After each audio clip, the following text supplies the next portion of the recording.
Le Maroc est un partenaire crédible et de longue date de la Guinée-Bissau. Nous avons convenu au cours de nos entretiens d'abord de tenir la commission mixte au printemps prochain. Ça fait des années qu'il ne s'est pas tenu, il est important qu'on le fasse. Nous avons également convenu d'accompagner la dynamique forte que connaissent les relations depuis l'élection de son Excellence le Président Embalo, et qui a toujours voué une amitié sincère envers le Maroc. L'ouverture récente d'une ambassade du Royaume à Bissau et l'ouverture prochaine d'un consulat de Bissau au Maroc sont des signaux de cette relation forte.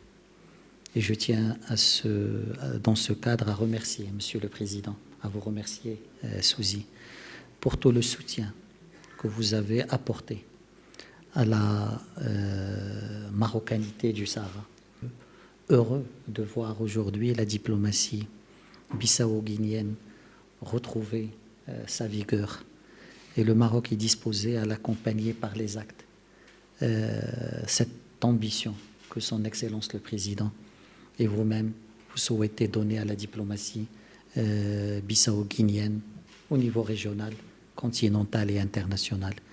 Le Maroc sera à vos côtés, là aussi par les actes, pour que la Guinée-Bissau, comme le veut son Excellence le Président, soit un acteur actif de l'agenda de la CEDEAO, de l'agenda de l'Union africaine et de l'agenda régional et international. La Guinée-Bissau est un partenaire traditionnel du Maroc, mais chaque fois de plus, nos relations diplomatiques sont plus fortes et elles sont plus solides.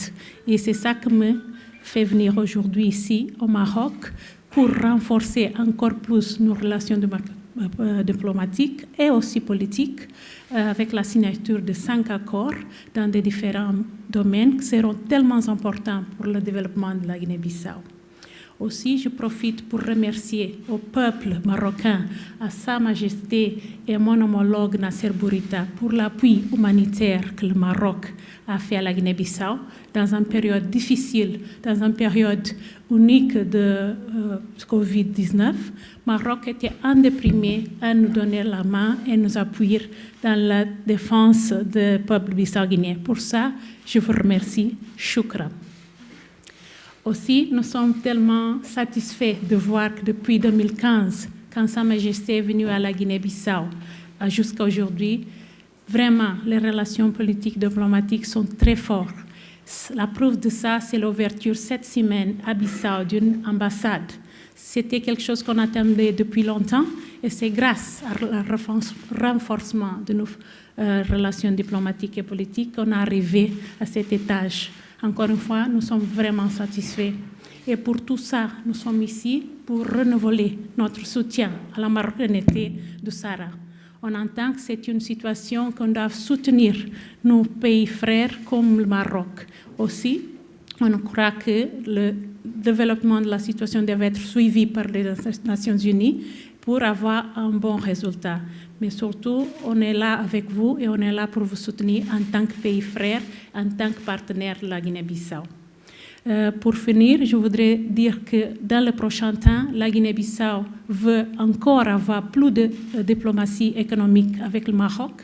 Nous pensons que le futur de notre diplomatie passe par la voie économique. Et c'est important de profiter du marché bissau-guinéen pour les produits marocains, parce que ce sont des produits de qualité et nous sommes vraiment intéressés à ce qu'on puisse avoir plus de relations économiques.